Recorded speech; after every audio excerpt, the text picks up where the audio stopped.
안녕하십니까. 쇼키부동산입니다. 현재 부동산 시장 상황을 좀 그대로 전달해드리는 시간을 갖도록 하겠습니다. 오랜만에 좀 조정이 오기 시작을 하네요. 1월까지 부동산 시장 상황 한번 요약드려볼까요? 일단 가격대별로 좀 움직임이 확연히 달랐습니다. 30억 이상 아파트는 좀 약보합이 나타났어요. 그리고 25억에서 30억 아파트 보합이 좀 보였고요. 25에서 25억은 강보합, 그리고 10억대 아파트에 초강세가 나타났었죠. 그래서 10.15 부동산 대책 이후에 가장 큰 수혜를 받은 아파트 가격대가 10억대, 특히 10억 아파트 중에서도 15억에서 20억 사이 아파트가 좀 강세가 두드러진 측면이 있었습니다. 그리고 1월 중순부터는 10억 이하 아파트가의 상승세가 확대가 됩니다. 그 중심에 관악구, 성북구, 노원구가 있어요. 노원구의 주요 재건축 단지는 한 1, 2주 만에 호가가 억 단위로 올라가고 이런 모습이 나타났죠. 노원구 지역 집값 오른다고 이야기 들어본 게 굉장히 오랜만이었거든요. 근데 노원구뿐만 아니라 이미 관악구나 성북구도 집값이 많이 올라가서 10억 이하 아파트에 키 맞추기가 나타나는 거 아니야? 이런 이야기가 나왔고요. 실제 1월 26일 한국부동산원 매매가격지수에서는 0.31%까지 급등하면서 정부의 과열 개입성까지 다다르게 됩니다. 이런 과열 상황에서 129 부동산 대책이 발표가 됐습니다. 공급 대책이었죠. 그래서 정부에서 두 번째로 발표한 공급 대책이었고요. 실제 좋은 입지의 숫자도 꽤 많이 나와 발표가 됐다고 생각을 합니다. 다만 두 가지 논란이 있었어요. 첫 번째는 무엇일까요? 재탁 논란이었죠. 문재인 정부 때 발표됐던 내용들이 상당수 재포함됐다는 거. 두 번째, 그럼 이게 좋은 입지건 알겠다. 근데 이걸 기다리면 과연 복이 올 것이냐? 언제까지, 그리고 어떤 유형으로 공급될지 발표가 안 되다 보니까 무주택자 입장에서는 불안해질 수밖에 없거든요. 그래서 129 대책 이후에 혹시 집값이 더 과열되는 거 아니야? 이런 우려도 분명히 있었습니다. 그리고 이재명 대통령이 SNS에 본격적으로 부동산 관련 내용을 다루기 시작합니다. 그러면서 다주택자 규제 강화를 언급을 하면서 제일 먼저 양도소득세 중과 부활에 대해서 이야기를 해요. 그래서 5월 9일까지 계약분에 대해서 인정을 해주니까 그때까지 다 팔아라고 압력을 가하고 있죠. 여기에 더해서 양도소득세 장기보유 특별공제 개편 추진과 보유세 인상 가능성 언급, 그리고 다주택자 대출 연장 중단 추진까지 연거푸 부동산 시장의 이슈를 SNS를 통해서 공개하기 시작을 합니다. 매물이 얼마나 늘어났을까요? 꽤 많이 늘어났어요. 성동구 지역은 한 50.7% 증가했고요. 송파구도 41.1%, 강동구는 35%, 동작구도 비슷한 수준으로 늘어났습니다. 광진구는 34%, 마포구는 32.4%로 전체적인 매물수가 크게 늘어나는 결과가 만들어졌어요. 매물이 증가한 지역 보시면 아시겠지만 고가 아파트 밀집 지역이 많아요. 작년에 과열의 중심지였던 한강벨트 주변이 많죠. 왜 그러냐? 이들 지역은 일단 작년에 너무 많이 오르다 보니까 다주택자 입장에선 양도 차익을 많이 얻었네. 그러면은 세부담이 높아지기 전에 처분하자, 이런 매도 물량이 나올 수가 있다는 겁니다. 또 하나는 시세가 높은 지역이에요. 보유세 부담이 강화될 거라는 예고에 여기에 부담을 느끼고 처분하는 사람들이 늘어날 수밖에 없다는 거죠. 참고로 종합부동산세는 현재 개인이 보유한 주택의 공시가격 합이 9억이 넘을 경우에 부과가 됩니다. 그래서 이 9억 넘는 주택이 대상이다 보니까 아무래도 고가 아파트 밀집 지역에서 보유세 관련 이슈에 더 민감하게 받아들여질 수밖에 없는 거예요. 그럼 현재 가장 크게 영향을 받는 가격대는 어디일까요?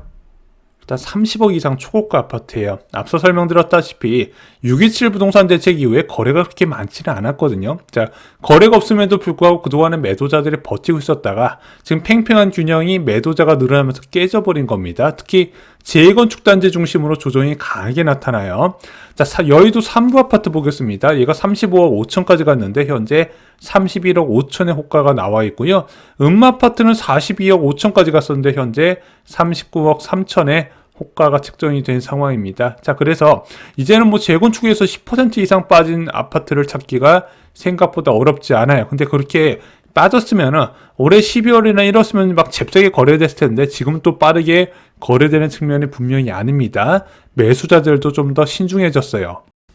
지금 30억 초과 아파트는 이제 8개월 가까이 침체가 됐어요. 일단 대출 규제 직격탄을 받았죠. 2억밖에 대출이 안 되다 보니까 솔직히 취득세 정도밖에, 취득세하고 복비, 인테리어 비용하면은 거의 대출이 안 된다고 보면 되거든요. 그래서 그 직격탄을 받다 보니까 6월 27일 이후에 그 가격에서 못 벗어나는 단지가 꽤 많이 있습니다. 뭐 잠실이나 강남이나 서초 다 비슷비슷해요. 그래서 6.27 대책 이후에 정체된 흐름이 계속 나타나다가 작년 12월부터 올해 1월 중순까지 이제 급매가 본격적으로 나와요. 그래서 뭐 1억에서 2억 정도 빠진 매물들이 좀 나왔고 그게 거래가 또 됐습니다. 그래서 급매가 소진되고 다시 6.27 부동산 대책 수준의 호가가 올라갔는데 최근 매물이 급증하면서 조정이 시작이 되면서 다시 약세가 됐는데 이번 겨울에 나왔었던 급매보다도 하락폭은 더 큰 것 같아요. 그동안 움직임이 없었던 20억에서 25억 아파트 시장은 어떨까요? 그동안 좀 꿈쩍도 않고 있다가 좀 지난주부터 조정 움직임이 포착이 돼요. 그래서 매물 증가로 매물 간 경쟁이 발생하는 것으로 보여집니다. 아직 눈에 띄게 막 급매가 확 떨어졌다 이건 아닌데 확실히 매물이 늘어나다 보니까 호가가 조금씩 낮아지고 있어요. 제가 볼 때는 한 3월부터 급매가 출현할 가능성이 있지 않나 생각이 듭니다. 가장 많은 실소자가 있는 10억대 아파트는 어떨까요? 일단 이 가격대는요 1월까지는 매물 부족으로 거래가 어려웠던 지역이 굉장히 많아요. 그래서 매수 상담해 보면은 10억대 아파트 사시는 분들은 와 진짜 실거래가하고 호가가 너무 많이 차나서 이거 사야 돼 말아야 돼 이런 분들 많이 계셨거든요. 근데 지금은 일단 매물이 좀 증가하는 분위기이고요. 또한 실거래가와 유사한 수준의 매물도 점차적으로 쌓이고 있습니다. 반면에 매수자들은요 적정인 매수세보다는 좀 관망을 선택하다 보니까 일단은 좀 상황이 바로 뭐 거래가 체결되고 막 그렇게 분위기는 아니고요. 제가 볼 때는 1월보다는 3월이 훨씬 매수자한테 유리한 환경이 될 가능성이 높다 생각을 합니다. 참고로 이번에 5월 9일 날 이제 계약을 체결하려면요 4월 중순까지는 약정 금액이 들어가야 된다. 규제 지역에서는 이렇게 보셔야 돼요. 그리고 최근에 갈아타기 문의도 증가하고 있어요.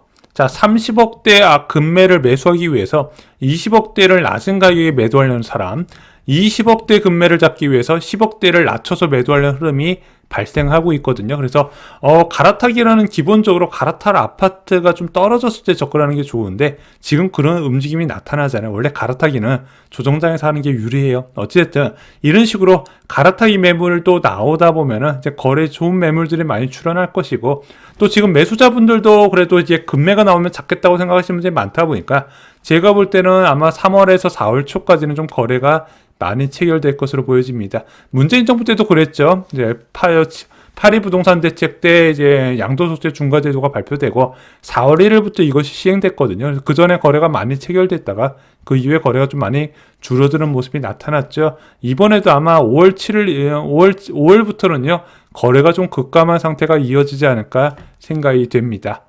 현재 진짜 싸다 싶은 매물은 새끼 매물인 경우가 많이 있거든요. 지금 이 새끼 매물은 무주택자만 살 수가 있는데 새끼 매물을 살 때는 활용 가능한 대출이 두 가지가 있습니다. 후순위 대출이 있고요. 전세 퇴거 자금 대출이 있어요. 이제 후순위 대출은 이제 잔금 때 활용할 수 있는 것이고 전세 퇴거 자금 대출은 이제 세입자가 나갈 때 받을 수 있는 대출인데 현재 전세 퇴거 자금 대출은 1억밖에 안 나와요. 그리고 후순위 대출 같은 경우는 정부에서 원래 실거주 의무를 좀 늘려주겠다 이렇게까지 발표한 상황인데 그 발표 시점이 언제죠? 2월 12일이었습니다. 그래서 그 이후에 금융당국에서 은행의 명확한 가이드라인을 아직까지 주지 않다 보니까 은행도 이걸 대출해줘야 돼 말아야 돼 그리고 후순위 대출해줄 때 생애치초 적용해줘야 돼 이러면서 아직까지 대출을 직접적으로 해주지는 않는 상황이라고 합니다. 그래서 기준이 좀 확정이 되려면요 아마 빠르면 3월 초 정도는 되어야 되지 않을까 생각이 들어요. 그래서 새끼 매물 지금 함부로 매수하시면 안 된다 말씀을 드렸죠. 오늘 영상 결론 말씀드리겠습니다. 정부 정책 변화 이후에 전 가격대에서 매물 증가가 포착된 상황입니다. 특히 보유세에 민감한 고가 아파트가 가장 먼저 반응하는 흐름이 보이고요. 특히 재건축 아파트는 10% 이상 빠진 매물들이 좀 쉽게 보이고 있는 상황이에요. 자, 현재는 무주택자뿐만 아니라 갈아타기 실소자 관심도 함께 증가하다 보니까 갈아타는 사람들이 급매를 잡기 위해서 내가 보유한 아파트를 좀 저렴하게 매도하는 경향도 좀 서서히 나타나지 않을까 생각이 듭니다. 자, 그러면서 3월과 4월 중순까지 거래량이 크게 늘어날 가능성이 높고요. 4월 중순부터는 좀 거래 급감 상황이 이어지지 않을까 생각이 됩니다. 오늘 준비한 소식은 여기까지입니다. 인생에 도움이 될 컨텐츠로 함께 하겠습니다. 자, 이번에 여러분들이 좋은 기회 잘 살펴보셨으면 좋겠습니다. 무주택자의 내 집 마련이나 또는 갈아타기는요, 약세장에서 하는 게 장기적으로 볼 때 좋더라고요. 오늘 영상이 도움이 되셨다면 좋아요, 그리고 구독 꼭 부탁드립니다. 감사합니다.